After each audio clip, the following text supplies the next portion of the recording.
Hello guys, मैं हूं आपका दोस्त और SEMP professor Sanket Jain. Welcome to the channel. अगर आप एसईएमपी का प्रिपरेशन कर रहे हो और ऐसी बैच को ढूंढ रहे हो जिसमें बहुत ही कम टाइम में हम 100% कवरेज इंश्योर कर सके, then flash batch is just the right batch for you and it is now available on our website for you to register from.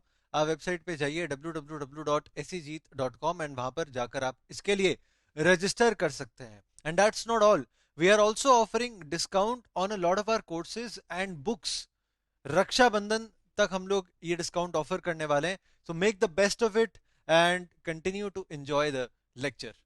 Chapter 2 हमने स्टार्ट किया था मॉडर्न बिजनेस एनवायरनमेंट को समझने से। तो हमने पहले बात करी थी कि पहले कैसा होता था। पहले होता था सेलर मार्केट, अब होता है बायर मार्केट। सेलर मार्केट में क्या होता था कि सारे टर्म्स, ट्रांजैक्शंस के डायमेंशंस, सब कुछ डिटरमाइन करता था सेलर, सर्विस प्रोवाइडर ही डिक्टेट करता था सारे टर्म्स को। यानी कि प्राइस वो डिसाइड करेगा, रिस्पॉन्स टाइम क्या रखना है वो ही डिसाइड करेगा, क्वालिटी कैसी देना है वो ही डिसाइड करेगा, परफॉर्मेंस कैसा होने वाला है सर्विस का, या ट्रांजैक्शन किस तरीके से हम लोग उसके टर्म्स को मैनेज करने वाले हैं, वो सब कुछ सेलर ही डिटरमाइन करता था।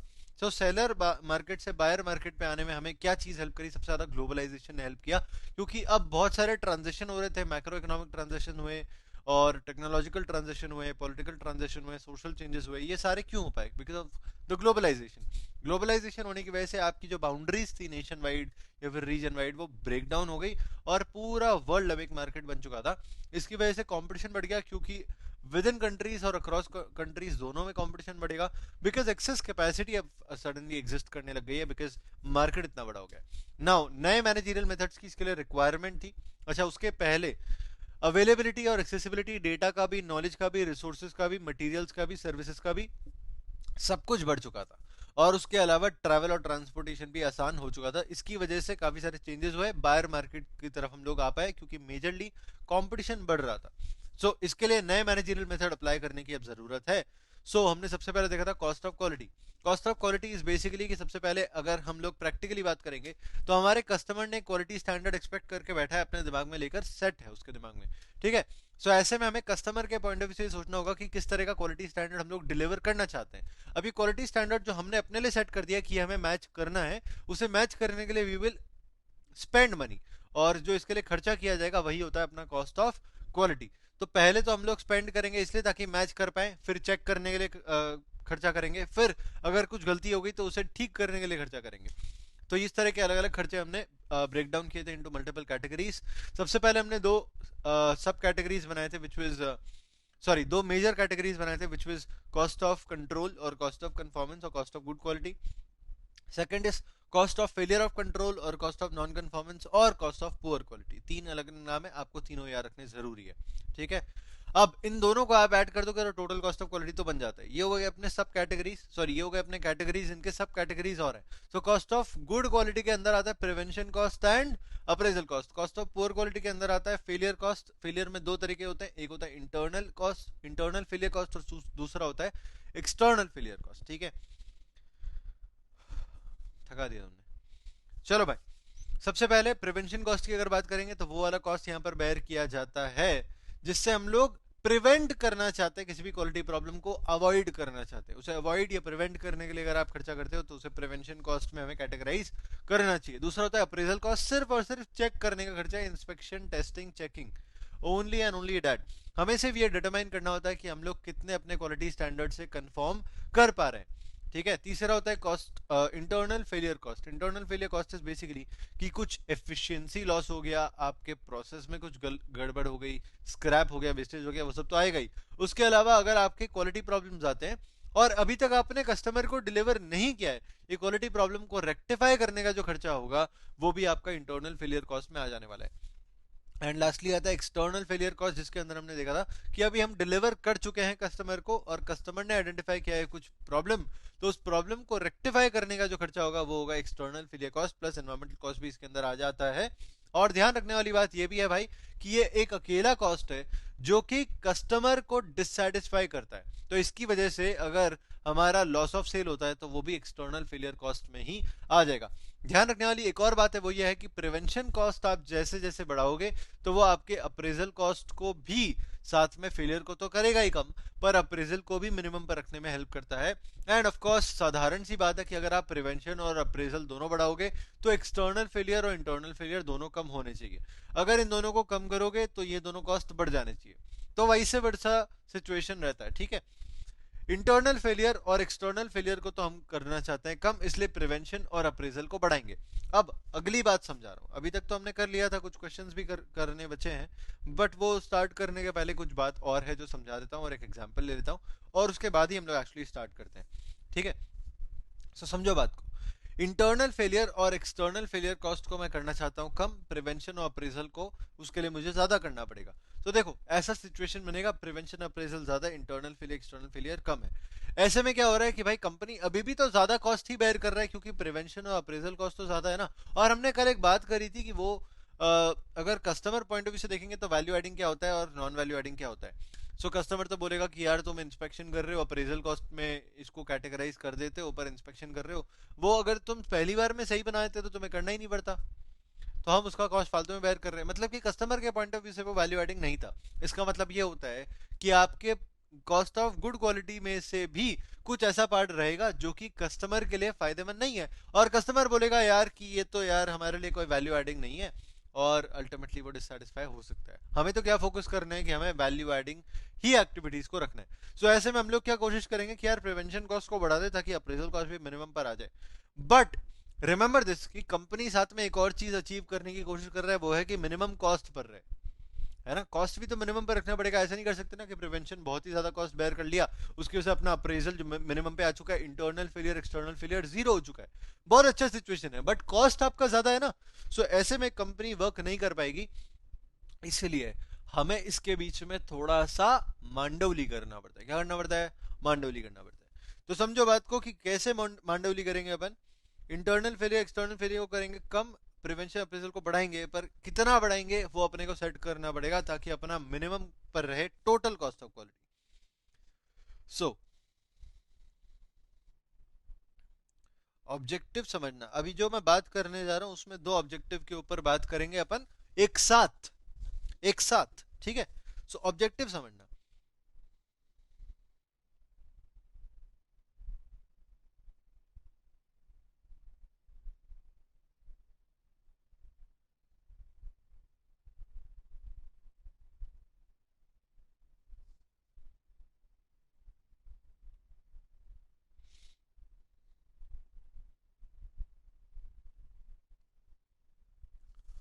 ठीक है, दो ऑब्जेक्टिव के बाद अपन बात करने वाले हैं। एक तो है टोटल कॉस्ट ऑफ क्वालिटी, मेरे को मिनिमम पे रखना है ताकि मेरा कॉस्ट कम रहे। दूसरा मेरे को चाहिए कि कॉस्ट ऑफ पुअर क्वालिटी कम होना चाहिए बहुत ज्यादा, बराबर है क्या।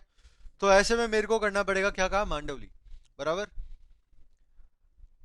तो तुम्हें थोड़ा सा सस्पेंस में छोड़ देता हूं अभी, इसके ऊपर एक बार वापस से रिविजिट करेंगे, but let's take an example first. Sir suspense में मत छोड़ो यार, समझ में नहीं आएगा फिर हमको। अरे समझाने की गारंटी मेरी है ना। ठीक है, एक एग्जाम्पल ले रहे हैं। ये मेरा पसंदीदा एग्जाम्पल है।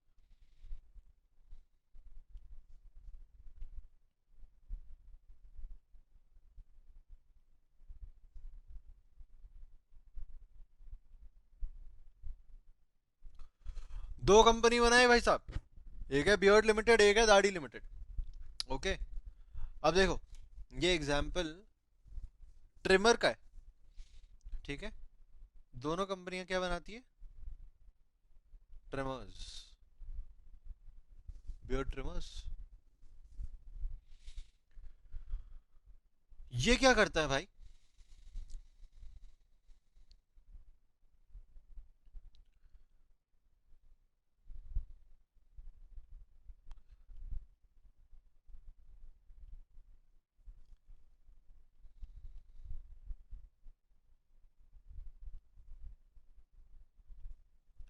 कॉस्ट ऑफ क्वालिटी स्टेटमेंट बनाता है, उसमें इसको कुछ दिखाई देने वाला है।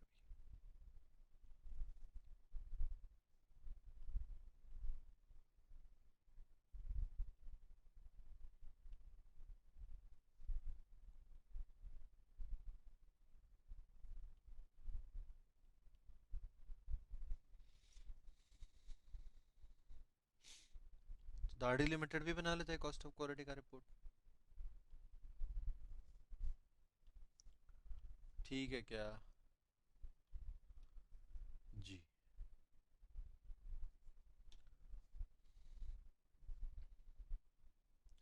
भाई नंबरों को ध्यान से देखना, पूरा गेम नंबर का ही है अभी। बियर्ड लिमिटेड है, दाढ़ी लिमिटेड है, दोनों ट्रिमर्स बनाते हैं, दोनों कॉस्ट ऑफ क्वालिटी का स्टेटमेंट बना के बता रहा हूं आपको। Prevention cost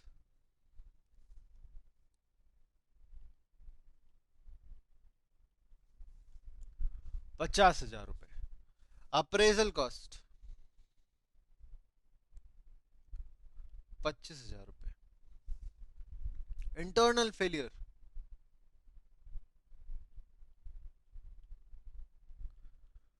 1,50,000। External failure 75,000। Total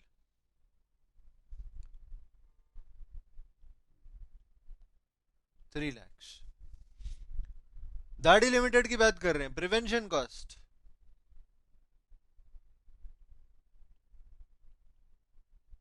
2 lakh rupees.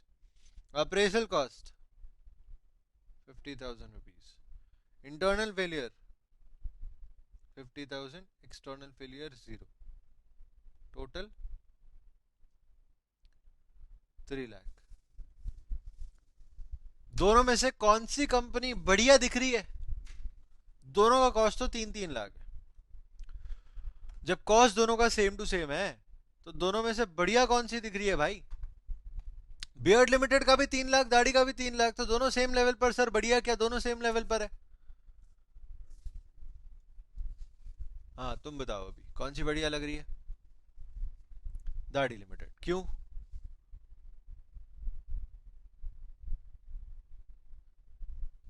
क्योंकि एक्सटर्नल फेलियर 0 है तो सर कस्टमर डिससेटिस्फाई नहीं होंगे, बराबर। एक्सटर्नल फेलियर अपने को कम से कम रखना है, इंटरनल फेलियर भी कम से कम रखना था। अभी देखो, इंटरनल फेलियर एक्सटर्नल फेलियर मिलाकर बियर्ड लिमिटेड की बात करेंगे तो 2,25,000 का आता है। और अगर हम लोग बात करेंगे दाढ़ी लिमिटेड की, तो दाढ़ी लिमिटेड के केस में भाई अपने को साफ साफ दिखाई दे रहा है कि इसका फेलियर कॉस्ट है सिर्फ और सिर्फ 50,000, तो ज्यादा बढ़िया परफॉर्म कर रही है दाढ़ी लिमिटेड। खत्म बात, सिंपल है ना। तो भाई अपने को ये समझ में आ गया है कि हमारा इंटरनल फेलियर एक्सटर्नल फेलियर कम तो होना चाहिए, उसके पीछे कुछ अपने क्वालिटेटिव रीजंस है। क्या कहा? क्वांटिटेटिव नहीं, क्वांटिटेटिव तो दोनों के सेम सेम लेवल पर चल रहा है, 3-3 lakh. So we have certain qualitative reasons. तो क्वालिटेटिव रीजन क्या है सबसे पहले समझो।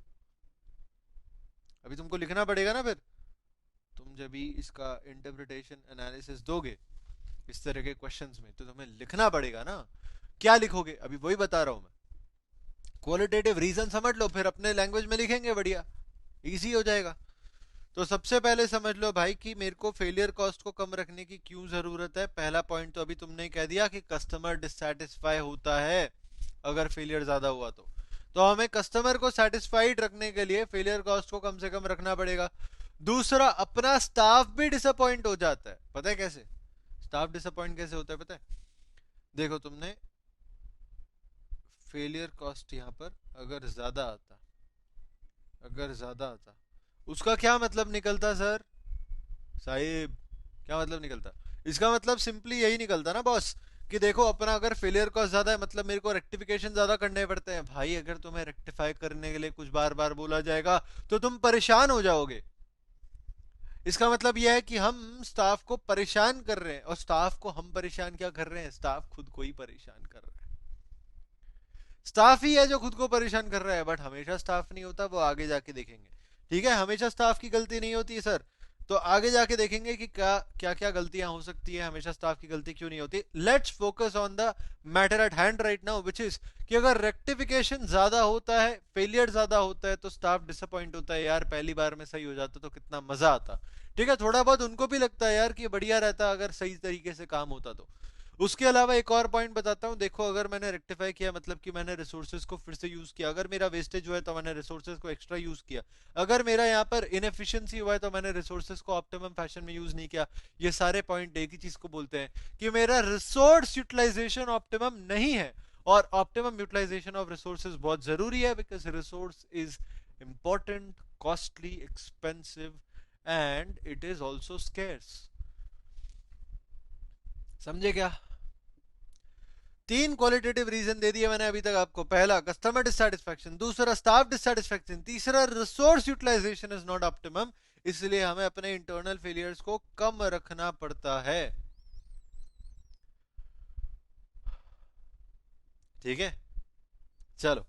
तो ये हो गया अभी अपना प्रिवेंशन। अप्रेजल जो कॉस्ट था वो हम ज्यादा रखने की कोशिश करेंगे, इंटरनल फेलियर एक्सटर्नल फेलियर को कम रखने की कोशिश भी करेंगे। पर मेजर पॉइंट ये है, क्या कहा? मेजर पॉइंट ये है कि हमें फिर भी कॉस्ट ऑफ क्वालिटी को मिनिमम पर रखना है। तो अब तुम्हारा सस्पेंस ओपन कर देता हूं कि सर इसके लिए फिर किया क्या जाए। हाँ, किया किया क्या किया? क्या किया रे सनम? सर क्या बकवास जोक मारते हो ना। सुबह सुबह आपको झेलना, हाय तौबा। चलो, सस्पेंस ओपन कर देते हैं सर। आपकी जो शंका है उसका समाधान बताते हैं अभी कि कॉस्ट ऑफ क्वालिटी को मिनिमम पर कैसे रखा जाएगा। मांडवली करके। सर ये तो ऑलरेडी बताया ना आपने, सर काम की बात करो। तो देखो मांडवली कैसे करने का, कि मेरे को एज अ मैनेजर जब मैं कॉस्ट ऑफ क्वालिटी को मैनेज कर रहा हूं and I want to keep it at the minimum level, then I would want to focus Hindi. Sir मैं फोकस करूंगा इस बात पर कि मेरे को क्या करना है भाई। बोलना, एक शब्द नहीं आएगा तेरे को, चल छोड़।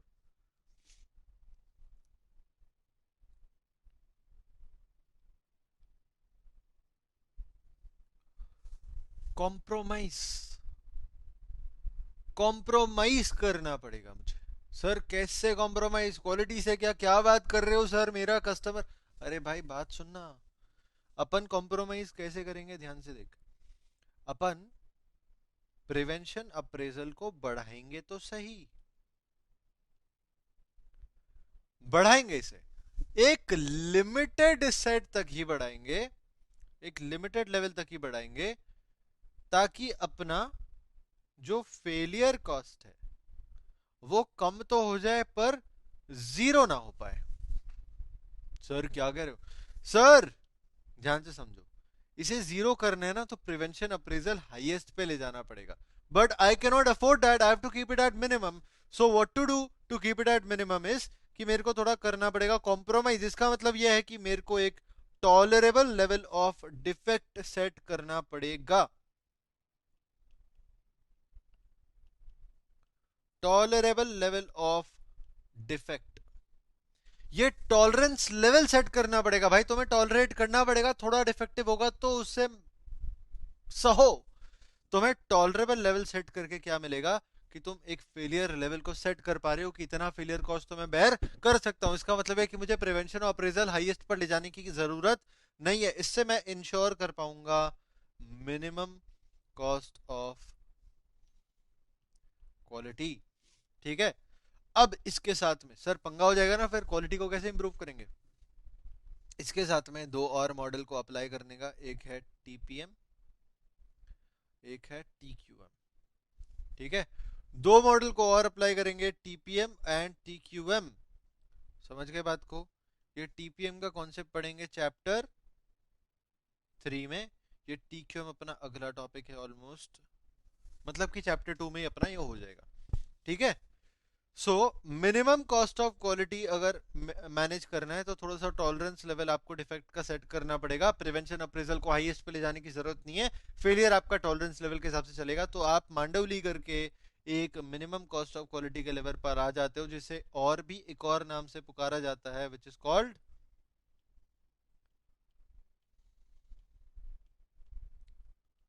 Optimum cost of quality.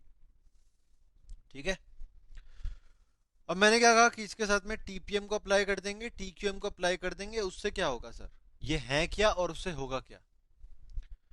TPM के अंदर अपन मशीन को ऐसे मेंटेन करते हैं कि अपना डिफेक्ट ना हो, टीक्यूएम के अंदर हम लोग क्वालिटी के ऊपर ज्यादा फोकस करते हैं। ये मॉडल को अप्लाई करने की वजह से हमारा क्वालिटी लेवल इंप्रूव हो जाता है, और क्वालिटी लेवल इंप्रूव होने की वजह से फिर एक पॉइंट आता है जहां पर अपना फेलियर कॉस्ट अपने आप में और कम दिखाई होता है, और साथ में हम एक और मॉडल को अप्लाई कर सकते हैं,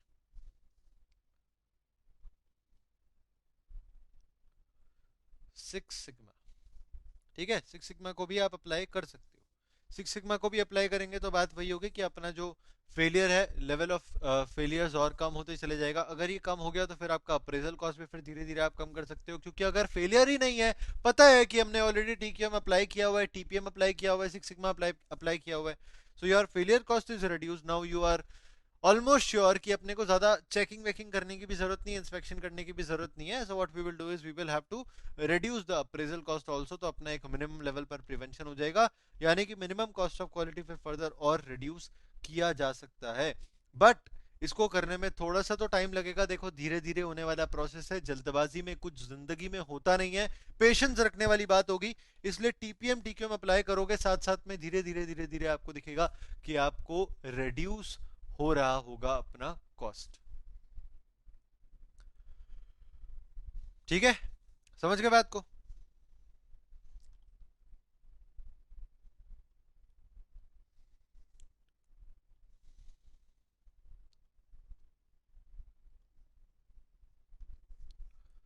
क्या बात है बताई मैंने आज? सबसे पहले तो ये एग्जाम्पल लिया जिससे हमें समझ में आया कि इंटरनल फेलियर एक्सटर्नल फेलियर को हमें कम करना होता है। ठीक है, ये कम करने के अलावा हमारा एक और फोकस ये भी है कि हमें कॉस्ट ऑफ क्वालिटी को भी तो मिनिमम पर रखना होगा टोटल में। तो इसके लिए हमें करना पड़ता है मांडवली, यानी कि एक टॉलरेंस लेवल सेट करना पड़ता है। Tolerable level of defect is the word that you are suppose to use. तो हम जब आंसर पढ़ेंगे, आंसर लिखेंगे, तो उसके अंदर आपको ये वर्ड डेफिनेटली यूज होता हुआ दिखाई देगा। मांडवली इज आर वर्ड, समझने वाली बात है। Compromise is our word, the actual terminology is tolerable level of defect, tolerance level.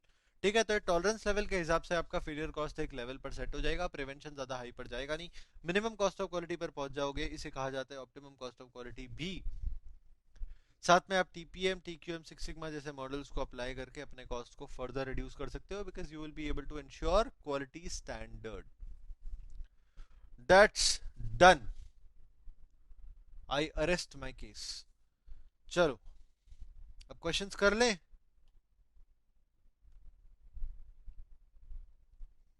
सबसे पहले इलिस्ट्रेशन है भाई, अब यूं चुटकियों में करते हैं। देखो सबसे पहला तो बहुत इजी है, सिर्फ आइडेंटिफाई करने का कौन सा टाइप का कॉस्ट है। तो ये सिर्फ अपने को प्रैक्टिस करा रहा है कि यार चलो आगे जाके तुम कर भी पाओगे या नहीं कर पाओगे, यहीं पे पता कर लो, वरना निकल लो साइड से। Raju Limited is a company manufacturing air conditioners. Out of 10,000 ACs they make, 10% is found to have defect before being sold to the customer. Before being sold to the customer is the key term. 10% defective निकलेगा भाई, which they have to repair by incurring an additional cost of 5 lakh. Identify the types of costs they have incurred. बोलो एक ही cost incur किया है, 10,000 का 10% AC खराब निकल गया, उससे कोई मतलब नहीं है। उसको ठीक करने का कितना खर्चा हुआ? 5 लाख। कौन सा कॉस्ट है? Internal failure. किसी ने अप्रेजल तो नहीं बोला? कोई है अप्रेजल वाला?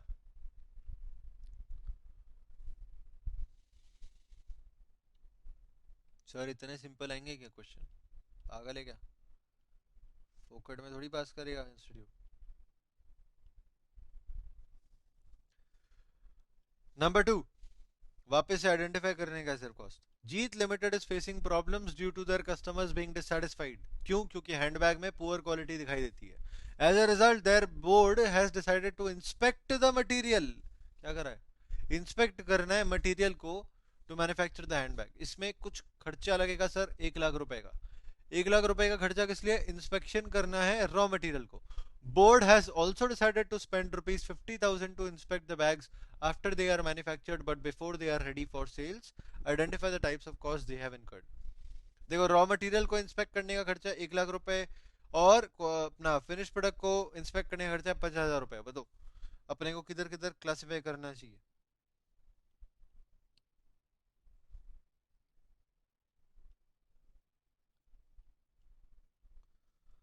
क्लासिफिकेशन।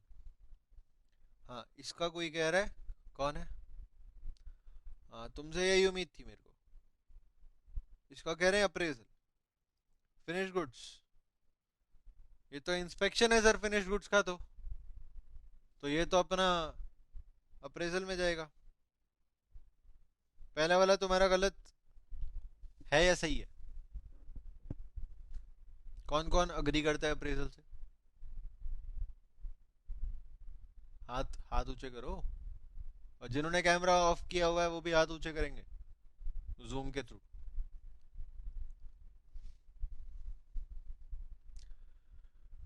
हाँ, तो जिन्होंने ऊंचा नहीं किया है वो किसके साइड है? प्रिवेंशन के साइड।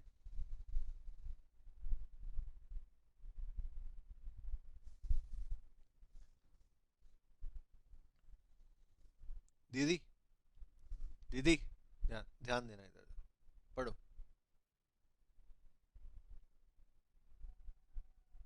कितने गोले लगाऊं तो समझ में आएगा? How many? सर छुप गया। How many underlines? अरे रॉ मटेरियल है तो क्या हुआ? कर तो इंस्पेक्शन ही रहे हैं ना। तो प्रिवेंशन नहीं होगा, अप्रेजल ही सही है।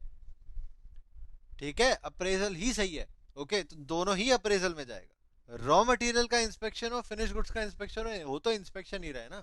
सर रॉ मटेरियल का इंस्पेक्शन क्यों प्रिवेंशन में नहीं जाएगा, क्यों अप्रेजल में ही जाएगा, बता दो हमको। तो देखो दीदी, ऐसा है कि रॉ मटेरियल को अगर आप इंस्पेक्ट कर रहे हो तो इस पर्पज से कर रहे हो कि आप ये चेक करना चाहते हो कि जो हमने मटेरियल भी मंगाया है वो हमारे एक्सपेक्टेड क्वालिटी स्टैंडर्ड से मैच करता है या नहीं करता है। जब भी हम ये चेक कर रहे होते हैं कि हाउ मच डज इट, यानी कि to check, to determine the degree of conformance to our quality standards, वो चेक करने का जो खर्चा होता है वो हमेशा अप्रेजल कॉस्ट होता है। रॉ मटेरियल हो फिनिश गुड्स हो उससे कोई फर्क नहीं पड़ता है। व्हेन यू आर टेस्टिंग कि वो हमारे क्वालिटी स्टैंडर्ड से मैच हुआ या नहीं हुआ, ये कल भी समझाया था। तो हम यही चेक करते हैं कि फिर वो चेक करने का खर्चा है तो अप्रेजल में ही जाना चाहिए। ठीक है, समझ में आया? आगे से याद रखना। चलो, नंबर 3, अब इधर कॉस्ट ऑफ क्वालिटी कैलकुलेट करने का है। ठीक है, तो चलो ध्यान दो। LML limited has decided to not inspect the cloth purchase from that supplier. Supplier से मटेरियल आ गया, उसको इंस्पेक्ट करने का नहीं सोचा इन्होंने, बोला नहीं करेंगे उसे inspect. Once the cloth is dyed, अरे मर नहीं जाता है, उसे डाई किया जाता है, and made into a bedsheet, फालतू बकवास करते थे, made into a bedsheet, the same is checked for any visible defects which cost LML limited rupees 1 lakh per annum. देखो, चेक करने का ही खर्चा, इंस्पेक्ट क्लॉथ को नहीं किया, डाई करने के बाद में बेडशीट बन गया है। अभी विजिबल डिफेक्ट्स के लिए चेकिंग करते हैं, उसमें खर्चा जाता है 1 लाख रुपए per annum. So this 1 lakh should be classified under what category? Appraisal cost, बराबर। In such testing, it is identified that 10% of the total production of 5 lakh pieces is defective. ध्यान देना, क्या टेस्ट किया? टेस्टिंग अभी किया ना ऊपर, 1 लाख रुपए खर्चा लगाकर, उससे क्या पता चला कि टोटल 5 लाख पीस अपन ने बनाए थे, उसका 10% डिफेक्टिव है, इसलिए उसको ब्लीच करना पड़ेगा। ब्लीच करने का खर्चा आता है 10 rupees per piece. These pieces can be reused. अच्छा, 10 रुपए पर पीस अपन ने ब्लीच करने का खर्चा लगाया और उसके बाद उसको रीयूज आप कर सकते हो, पर उसको वापस से बेडशीट में कन्वर्ट करना पड़ेगा जिसका खर्चा जाएगा 20 rupees per piece. The pieces are sold in the market for rupees 2000 per piece. अब ये कितने में सेल किया उससे अपने को लेना देना नहीं है, अभी तो कॉस्ट ऑफ क्वालिटी की बात चल रही है। But out of the pieces sold, तो कितने बेचे भाई? पूरे 5 लाख बेच दिए रीयूज करके, उसे रेक्टिफाई करके पूरे 5 लाख पीसेस अपन ने मार्केट में बेच दिए। अब जितने बेचे उसमें से 1% बेडशीट रिटर्न होके आ जाती है, फिर उसे भी अपने को ऊपर वाले प्रोसीजर से रिपेयर करना पड़ता है। 10 रुपए का ब्लीचिंग कॉस्ट लगाओ, 20 रुपए का फिर ट्रांसफॉर्मेशन कॉस्ट लगाओ, उसके बाद में they are given back to the customers.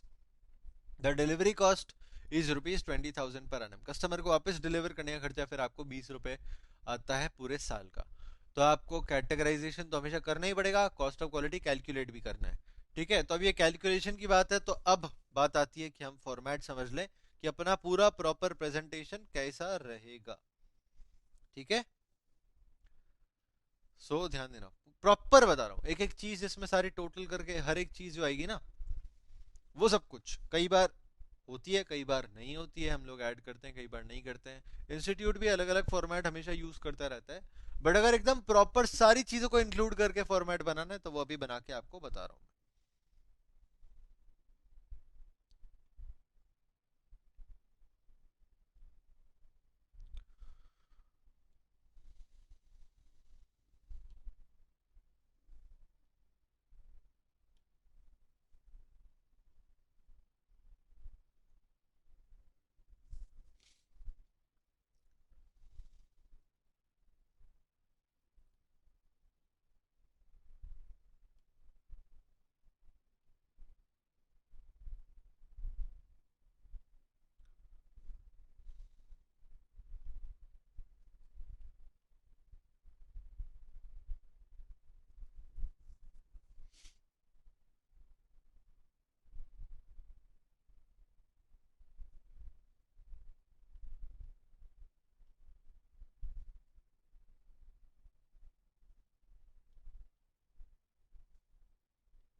Sir percentage भी बनाना होता है क्या? मैंने क्या कहा, पूरा प्रॉपर सब कुछ इंक्लूड करके बना रहा हूँ।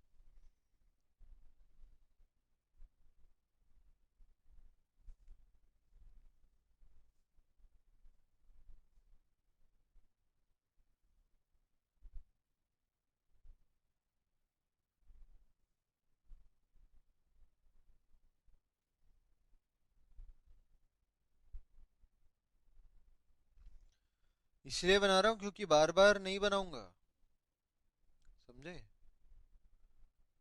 पूरा प्रेजेंटेशन बार बार कर सकते हैं क्या फास्ट ट्रैक में?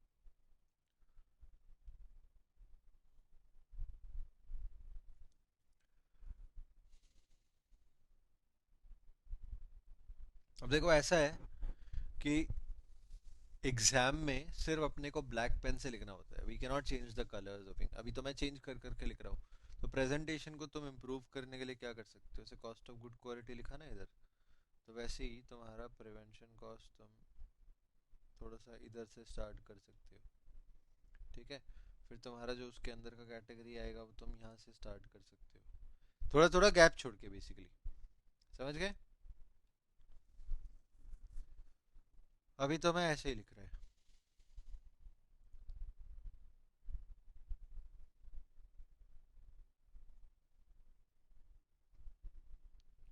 प्रिवेंशन कॉस्ट कुछ है ही नहीं अपने क्वेश्चन के अंदर।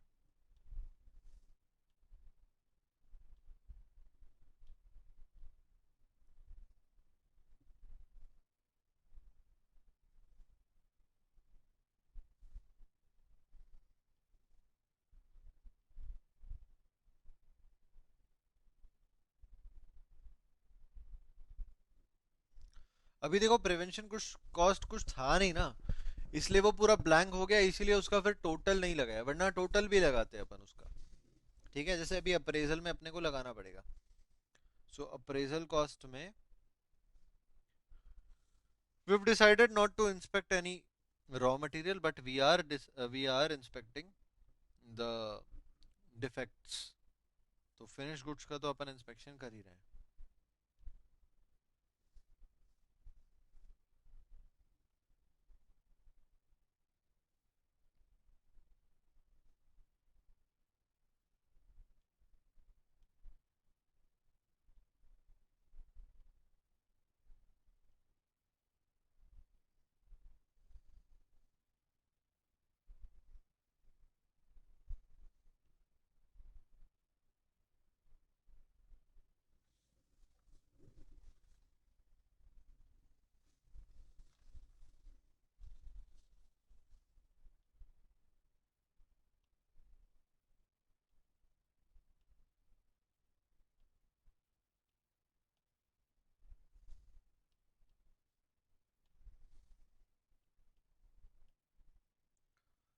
भाई तुम अच्छे से देख लो, ये पूरा फॉर्मेट जो भी बन रहा है ना, वापस नहीं बनाऊंगा मैं।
समझ लगा है।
ठीक है, 10% इफेक्टिव हुए थे।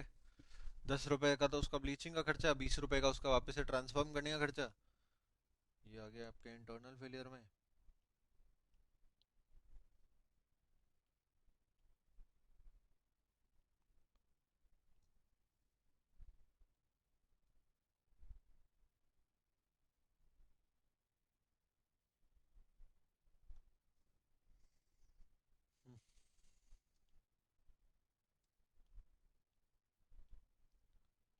सब कलर थीम फॉलो करना इतना मुश्किल है ना।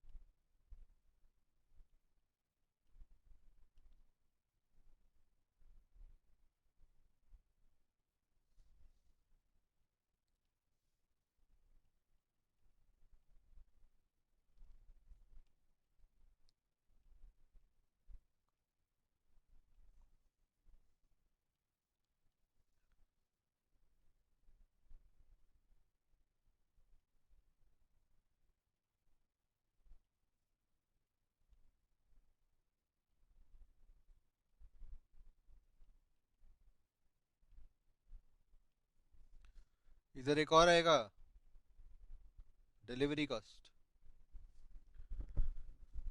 ध्यान रखना, ऐसे स्किप मत कर देना गलती से।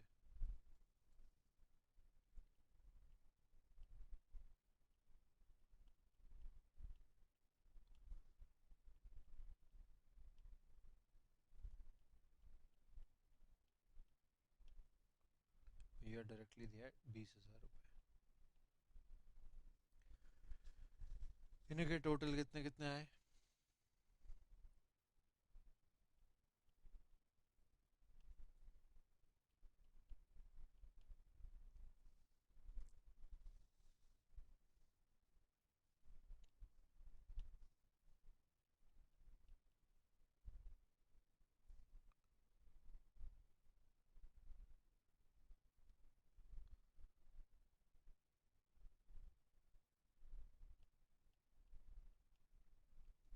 ठीक है, एंड देन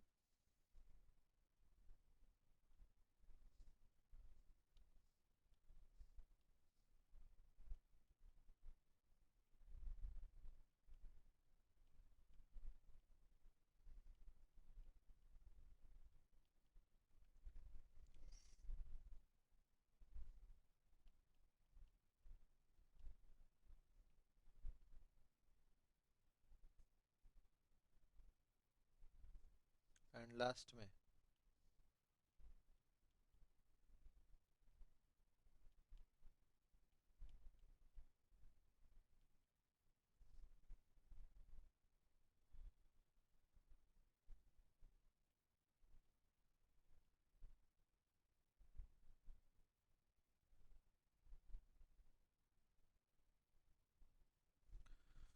ये हो गया सर आपका फुल प्रेजेंटेशन। सभी में अभी परसेंटेज डाल देते हैं तो अपना एकदम परफेक्ट काम हो जाएगा। अभी परसेंटेज हमेशा टोटल का आता है, ठीक है ना। टोटल कॉस्ट ऑफ क्वालिटी का परसेंटेज आप निकाल दो, हमेशा तो नहीं वैसे, कभी कभी इसका भी आता है रेवेन्यू का। अगर रेवेन्यू दिया हो तो आप रेवेन्यू का भी परसेंटेज ले सकते हो। सबसे बेस्ट हमेशा यही होता है, अगर आपको एनालिसिस करना है ना, तो टोटल कॉस्ट ऑफ क्वालिटी का ही आप हर एक का परसेंटेज निकाल लो और फिर आप उसे परसेंटेज बेसिस पर एनालाइज कर सकते हो, ठीक है। सो अभी क्विकली अगर कैलकुलेट कर लें हम लोग, so that will be 1 lakh out of 17,70,000, that is 5.65%।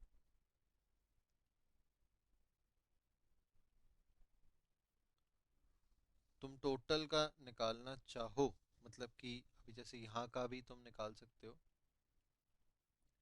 यहाँ का भी निकालना चाहो तो निकाल सकते हो। हमेशा ज़रूरी नहीं होता, depends on question to question, question की रिक्वायरमेंट पर डिपेंड करता है तुम्हें क्या निकालना चाहिए क्या नहीं निकालना चाहिए, और किसको यूज़ करके एनालिसिस करना चाहिए, depends, it changes from question to question. Okay, फिर इंटरनल फेलियर में 5 lakh divided by 17,70,000, that is 28.25%। 10 lakh उसका डबल ही होने वाला है, जाहिर सी बात है। सो दैट इज भी 56.50%। इन दोनों का टोटल मिलाकर ही आएगा 15 लैक्स, तो ये हो जाएगा 84.75%। उसके बाद 50,000 5 लाख का आधा होने का 10% होने वाला है, सो 2.825%, दिस विल बी 5.650%। 20,000 का हम लोग निकाल लेते हैं।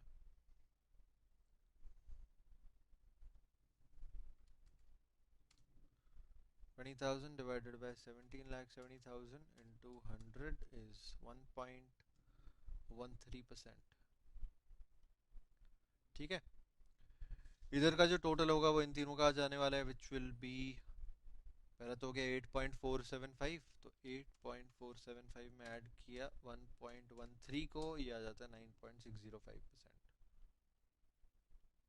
सर क्या कर रहे हो आप, समझ ही नहीं आ रहा क्या बोल रहे हो, एडिशन सब्ट्रैक्शन।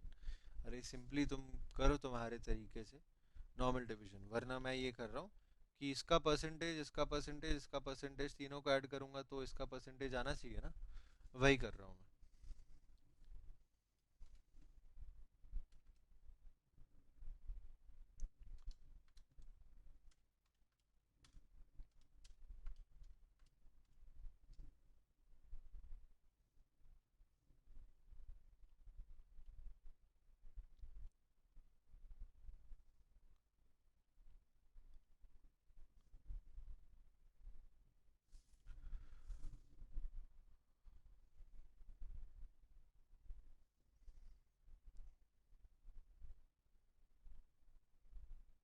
इसको मैं 5-0 कर रहा हूँ बिकॉज फिर वो 94.35 और 5.65 ऐड होकर डायरेक्टली 100 दिखाई देता है। कर सकते हो थोड़ा बहुत इधर उधर, डेसिमल्स हैं तो फिर चल जाता है, ठीक है। सो ये हो गया सर अपना फुल प्रेजेंटेशन, 100% प्रेजेंटेशन के साथ में ये अपना कवर हो जाता है। इससे ज्यादा और कुछ प्रेजेंट नहीं करना पड़ता। This is highest maximum level, सब कुछ आ गया इसके अंदर।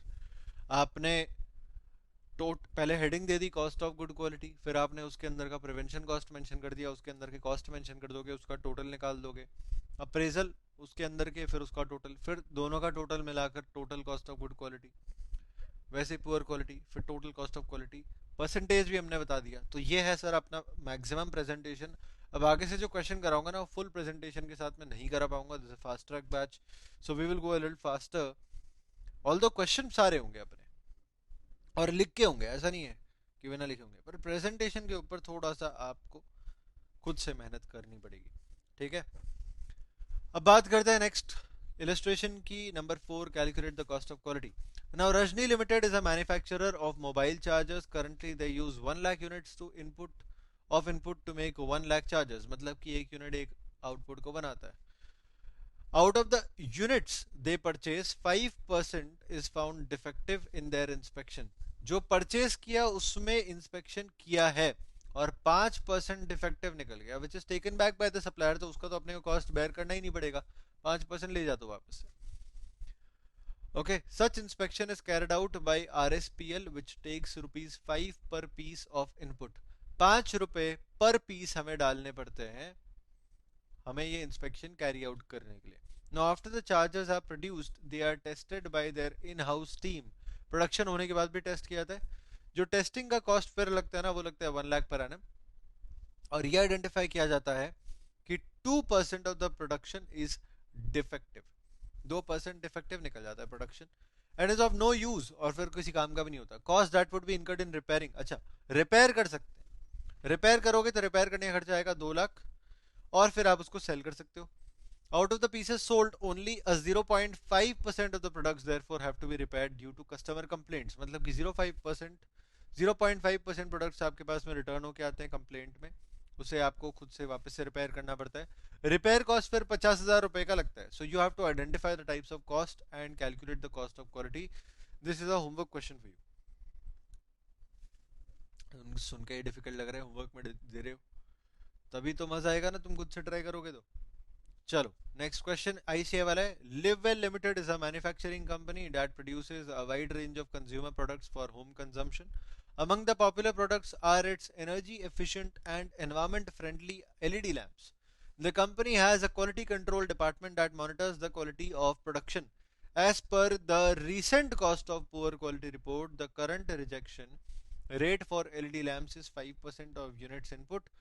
5000 यूनिट जाते हैं इनपुट के through the process. Each unit that is rejected results in a 200 rupees loss of the company. देखो 5000 यूनिट एंटर करते हैं, उसका 5% इनपुट तो करंट रिजेक्शन रेट है अभी अपना. ओके, और हर रिजेक्शन जो होता है उसकी वजह से 200 रुपए का लॉस होता है कंपनी को. द क्वालिटी कंट्रोल डिपार्टमेंट ने has proposed a few changes. उसने प्रपोज किए कुछ चेंजेस इंस्पेक्शन प्रोसेस के अंदर. उसने बोला है कि अपन अर्ली डिटेक्शन करते हैं ना डिफेक्ट्स का, this would reduce the overall rejection rate from 5% to 3% of units input. The improved inspection process would cost the company ₹15,000 each day. हाँ तो हर दिन ही 5,000 जाते हैं, ठीक है. 15,000 each day required. Analyze the proposal and suggest if it would be beneficial for the company to implement it. After implementation, analyze the maximum rejection rate beyond which proposal ceases to be beneficial. Question बोल रहा है कि भाई ये जो proposal दिया है अपने इंस्पेक्शन प्रोसेस को चेंज करने का, वो बेनिफिशियल है या नहीं. तो कैलकुलेशन कर देते हैं. देखो अभी 5,000 इनपुट जाता है अंदर,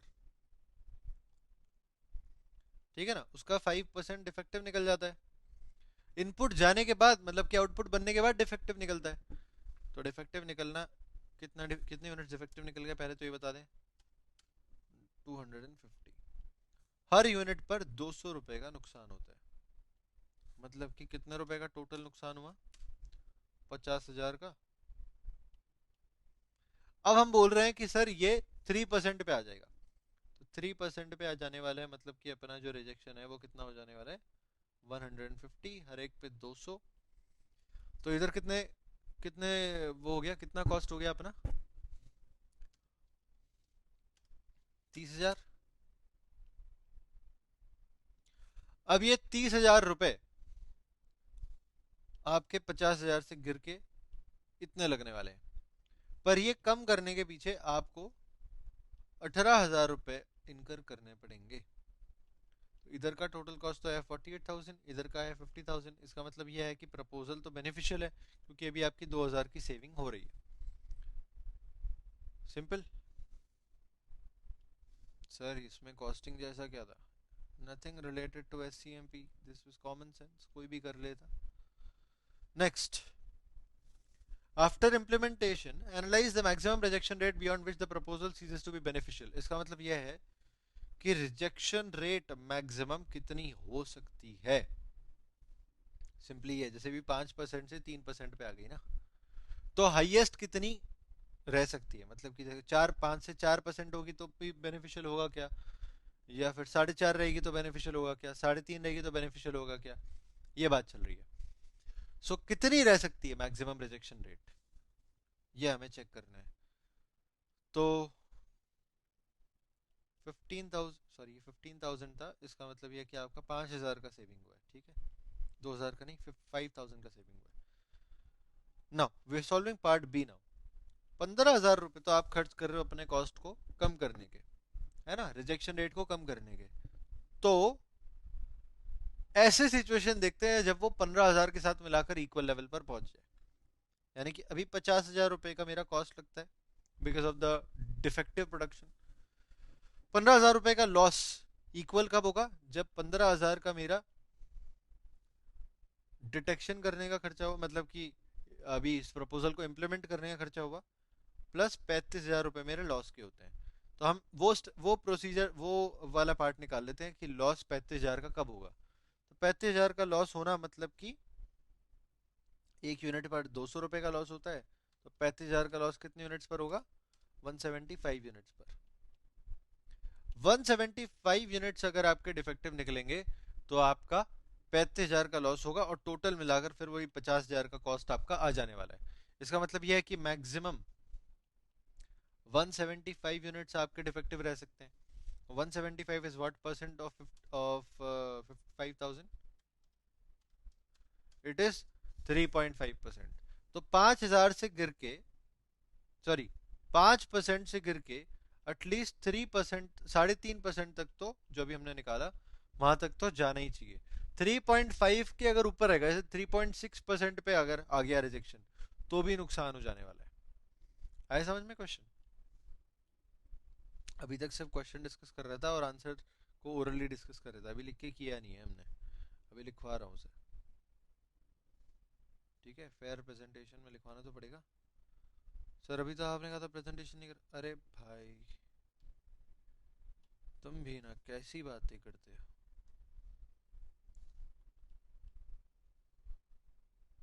मारोगे ना तुम मेरे को पकड़ पकड़ के।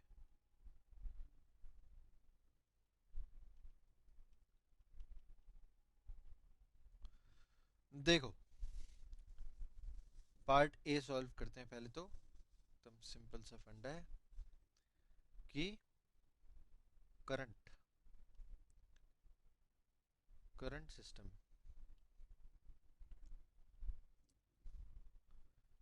Rejection is equals to 5,000 into 5% is equals to 250 units. So loss is equals to 250 multiplied by 200 is equals to 50,000.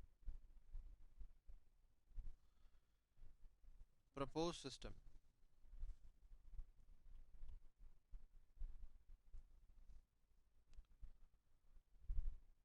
cost of proposal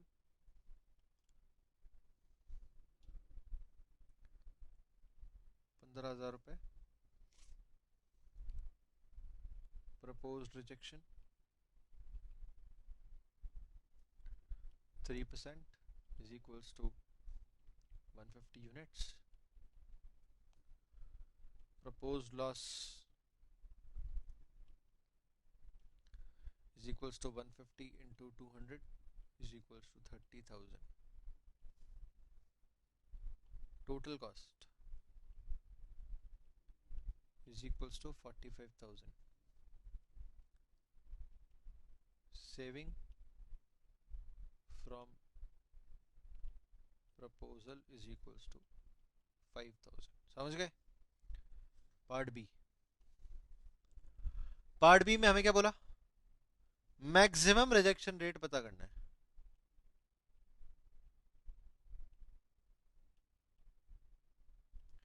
maximum rejection rate पता करने के लिए we are what we are doing is कि हम उसे equate कर रहे हैं, इक्वल लेवल पर लेकर जा रहे हैं, इंडिफरेंस पॉइंट आइडेंटिफाई कर रहे हैं। So current loss is equals to 50,000,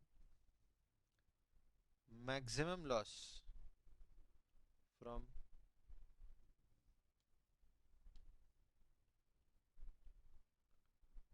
proposal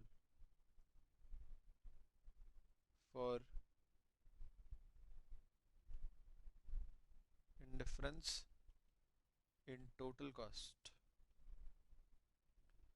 is equals to 50,000 minus 15,000 is equals to 35,000, 35,000. So loss per unit is equals to 200, number of units defective,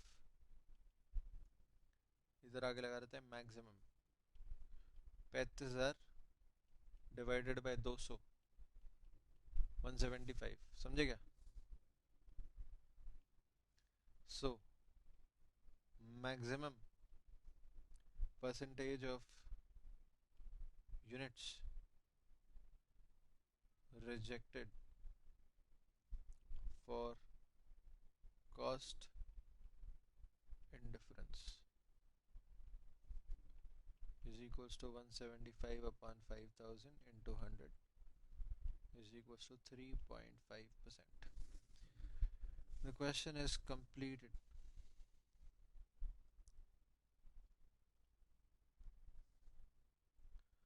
Find out the maximum rejection rate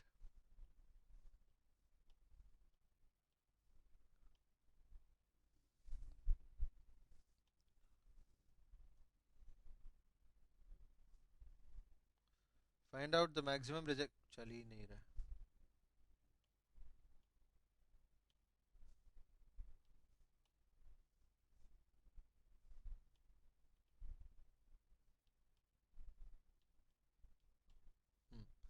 Find out the maximum rejection rate beyond which proposal ceases to be beneficial. So 3.5% is the maximum rejection rate beyond which, मतलब 3.5 के जैसे ही ऊपर अगर चले जाएगा आपका maximum rejection, तो फिर proposal beneficial नहीं होगा. कैसे? इन्होंने थोड़ा उल्टी तरीके से लिखा. इन्होंने कहा कि भाई कितना रिजेक्शन कम हो जाना चाहिए, वो पूछते ना तो अपन सीधे सीधे बताते हैं कि आपको 1.5% तो रिजेक्शन होना ही चाहिए कम से कम, मतलब उतना तो रिड्यूस होना ही चाहिए. उससे कम अगर रिड्यूस होगा तो फायदा नहीं. तो थोड़ा सा घुमा कर पूछा हुआ है, बात उतनी सी है. अगर आपने क्वेश्चन की लैंग्वेज को थोड़ा सा अच्छे से पढ़ के समझ लिया तो फिर क्वेश्चन आसान है, अपने कॉमन सेंस वाला क्वेश्चन है. इसमें कॉस्टिंग जैसा कुछ था नहीं, कॉस्ट ऑफ क्वालिटी जैसा भी कुछ नहीं था. दिस इज बेसिक अंडरस्टैंडिंग वाला क्वेश्चन, कोई भी कर सकता है, छोटा बच्चा भी कर सकता है ना. अभी वो बहुत चल रहा है छोटी बच्ची हो क्या वाला.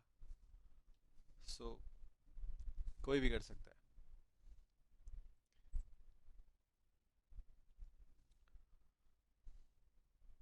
क्वेश्चन 2 करा दे या ब्रेक ले लें? इतनी जल्दी सर ब्रेक? हाँ ब्रेक के लिए बोलोगे ना तुम तो, फिर मुझे भी चाहिए ब्रेक. एक छोटा सा ब्रेक लेते हैं, मिलते हैं ब्रेक के बाद विद क्वेश्चन नंबर 2.